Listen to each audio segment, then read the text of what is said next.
तो नमस्कार दोस्तों, स्वागत है मगन ट्यूटोरियल्स में। उम्मीद करता हूँ सब लोग स्वस्थ होंगे, व्यस्त होंगे, ज़बरदस्त होंगे। दोस्तों 2-3 दिनों से हमने खूब खुशियाँ मनाई, खूब प्रसन्न हुए, होना भी चाहिए क्योंकि हमने मेहनत किया। और विशेषकर मैं फिर से आप लोगों को एक बार धन्यवाद देना चाहूँगा क्योंकि बिना आपके सपोर्ट के ये कुछ भी संभव नहीं था। खुश होना चाहिए इसलिए कि हम लोग संगठित हुए और उस संगठन की, उस अलायंस की एक बार फिर से आवश्यकता है। मेरी बातों को आप लोग ध्यान से सुनिएगा।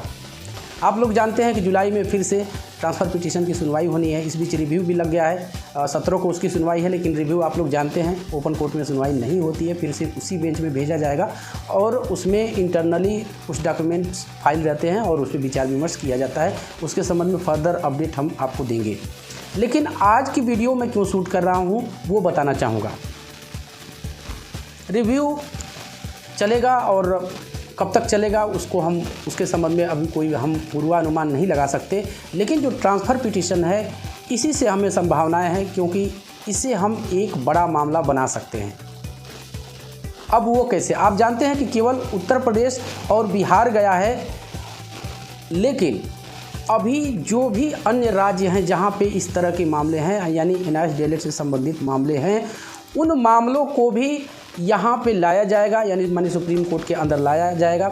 और आप लोगों ने देखा होगा माननीय सुप्रीम कोर्ट ने साफ साफ कहा है कि जो भी संबंधित हैं उनको आप नोटिस इशू कीजिए और वो नोटिस इशू करने के बाद सारे मामले एकत्रित करके बेंच में माननीय सुप्रीम कोर्ट के अंदर ही सुने जाएंगे 29 जुलाई को। अब यहाँ पर हमारी जिम्मेदारी बढ़ सकती है और निश्चित रूप से बढ़ेगी। इसीलिए मैंने टाइटल आज का रखा है कि आप लोग संगठित हो जाइए, यूनाइट हो जाइए, क्योंकि यहाँ पे एक छोटी सी गलती, और ये विश्वास कीजिए ये आखिरी मौका है, ये आपके लिए बिल्कुल और बिल्कुल आखिरी मौका है। यदि ये मौका हम गंवा देते हैं तो फिर मैं नहीं समझता कि कोई ऐसा दरवाज़ा है जिससे हम एंट्री कर सकें। तो ये फुल एंड फाइनल लड़ाई होगी।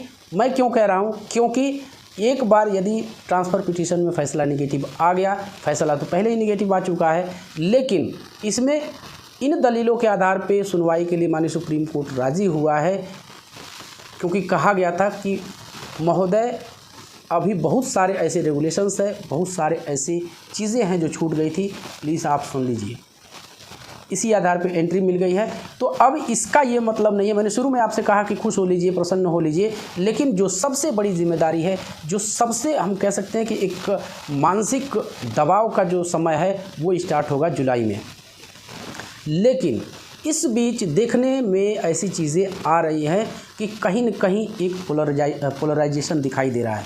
अब ये चीज़ें मैं क्यों कह रहा हूँ? ये हालांकि बातें इंटरनली हैं, लेकिन आप इस चीज़ को समझने की कोशिश कीजिए कि आपको बहुत ही फूंक के कदम इस संबंध में रखना पड़ेगा। मैं पहले ही आपको बता देता हूं कि बहुत ही जल्दी फिर से हम आपकी जेब में हाथ डालेंगे। वजह साफ है और मामला बड़ा है, बड़ा वकील भी चाहिए। अभी तक मीनाक्षी अरोड़ा मैम को हमने उतार के किसी तरह से विश्वनाथ जी की टीम ने सारी चीज़ें कर ली और फैसला सुखद रहा, लेकिन हमें एक टॉप लेवल का वकील चाहिए। और जैसे जैसे सुनवाई बढ़ेगी आप ये समझिए कि फंड की आवश्यकता वैसे वैसे बढ़नी शुरू हो जाएगी। अब यहाँ पे संगठित होने की बात मैं क्यों कर रहा हूँ आप ज़रा समझिए।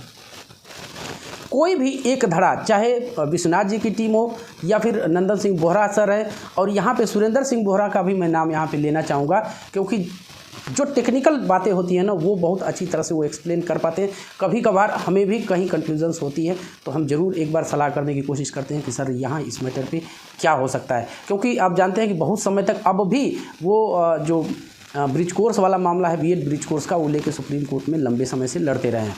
तो अनुभव होते हैं, तो कहीं न कहीं एक सहयोग की चीज़ें हैं, ये होनी चाहिए और आप लोगों के भी बीच होनी चाहिए। सहयोग की चीज़ इसलिए क्योंकि यदि एनआईएस डीएलएड की जो टीमें अलग अलग राज्यों में बिखरी पड़ी हैं उनको यदि यूनाइट कर दिया जाए, एक मंच पे ला दिया जाए, तो नो डाउट कि हम एक बड़ा चेहरा वकील के रूप में माननीय सुप्रीम कोर्ट के अंदर खड़ा कर सकते हैं।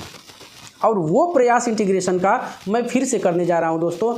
इस पे आप लोगों के मुझे सुझाव चाहिए कि आप लोग क्या चाहते हैं। क्या जैसे पहले था कि कोई ट्रांसफ़र पिटीशन लेके जा रहा है, कोई रिव्यू लेके जा रहा है, कोई एसएलपी लेके जा रहा है, कोई यहाँ है, कोई वहाँ है, सब अपनी अपनी बीड़ा बजा रहे हैं, सब अपने अपने धुन निकाल रहे हैं और रिजल्ट के रूप में क्या, 0। यहाँ पे आपको विश्वनाथ जी को धन्यवाद करना चाहिए कि उनको विश्वास था, अपने AOR पे विश्वास था, अपने वकीलों पे विश्वास था, अपने डॉक्यूमेंट पे विश्वास था और लाख विरोधों के बावजूद उन्होंने ट्रांसफ़र पिटीशन लगाई। नतीजा आपके सामने है। लेकिन इसका यहाँ पे ये मतलब हम नहीं निकाल सकते कि आगे का भी सफ़र यदि आप अकेले तय करते हैं तो आप कुशलता से इस चीज़ को संपन्न करा ही लेंगे। मैंने आपसे पहले ही कहा कि हम आपकी जेब में बहुत जल्दी हाथ डालेंगे, लेकिन यहाँ पे एक ब्रॉड, और हम जानते हैं कि आप पूरा भी कराएंगे। एक सीनियर अधिवक्ता के लिए जो भी फीस होगी आप प्रोवाइड कराएंगे। और एक बात आप विश्वास रखिएगा, और यदि मगध ट्यूटोरियल्स पे भरोसा करते हैं, मुझ पे भरोसा करते हैं पर्सनली, तो हमारी बातों को समझ के ही आप फंडिंग कीजिएगा। मेरी इस बात का आप लोग ध्यान रखिएगा, क्योंकि कुछ ऐसे लोग इसमें आपको ज़रूर मिल जाएंगे जो कहीं न कहीं इस चीज़ का व्यक्तिगत फ़ायदा उठाने की कोशिश करेंगे, जो हम होने नहीं देंगे। मेरी बात को आप लोग ध्यान रखिएगा।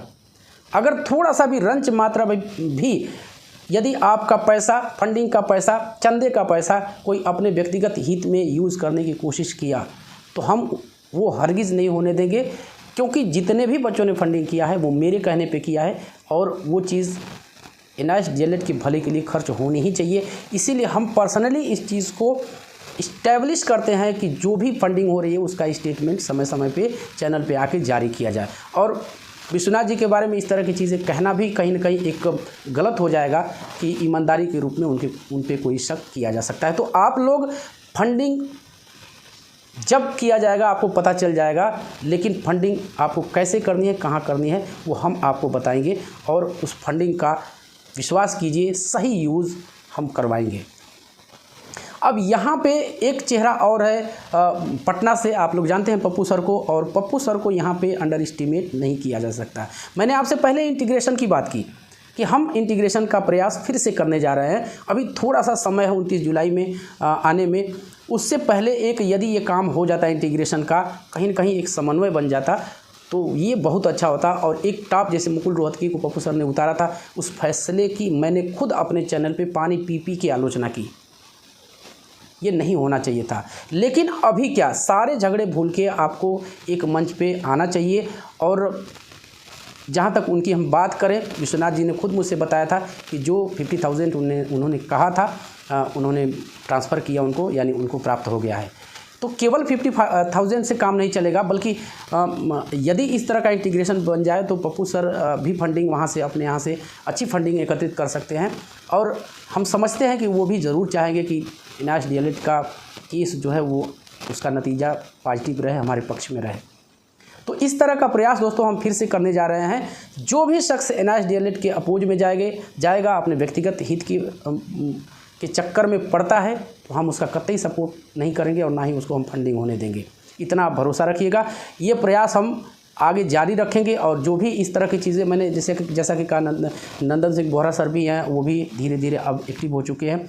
कोई अपडेट होगी तो उस संबंध में हम आपको बताएंगे। विश्वनाथ जी को आप लोग जानते हैं, पूरी टीम है, आदर्श श्रीवास्तव है, कुमुदकांत पांडे को आप नहीं अंडर एस्टिमेट कर सकते पूरी तरह से। ये टीम अपने आप में खुद एक बैलेंस्ड टीम है, हर तरह से, चाहे टेक्निकली या फिर मेहनत करनी है या फिर पहुंच के मामले में, ये टीम अपने आप में खूब परिपूर्ण है। पप्पू सर के बारे में मैंने बताया।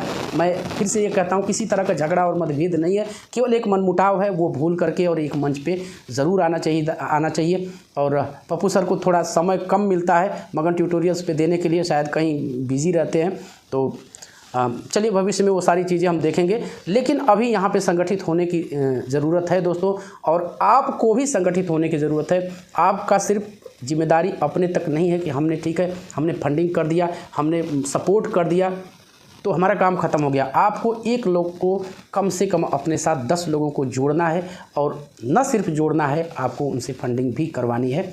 और इतना दोस्तों यदि सपोर्ट आपकी तरफ से मिल जाता है, नो डाउट हम आपको गारंटी दे सकते हैं कि हम ज़रूर अपनी बात को बहुत ही अच्छी तरह से एक बड़े चेहरे के साथ, एक बड़े वकील के साथ माननीय सुप्रीम कोर्ट में रख पाएंगे। और यदि ऐसा हम कर पाए तो हमें पूरी संभावना है कि हम वैलिड हो के ही वापस लौटेंगे। तो बस दोस्तों यही था आज की इस वीडियो में। उम्मीद करते हैं कि आपको वीडियो पसंद आई होगी, और चलते चलते वही रिक्वेस्ट दोस्तों, कृपया इस चैनल को लाइक, शेयर और सब्सक्राइब ज़रूर कीजिए दोस्तों। जब आप ऐसा करते हैं तो हमें एक मोटिवेशन ज़रूर मिलता है। मिलते हैं अगली वीडियो में, तब तक के लिए नमस्कार।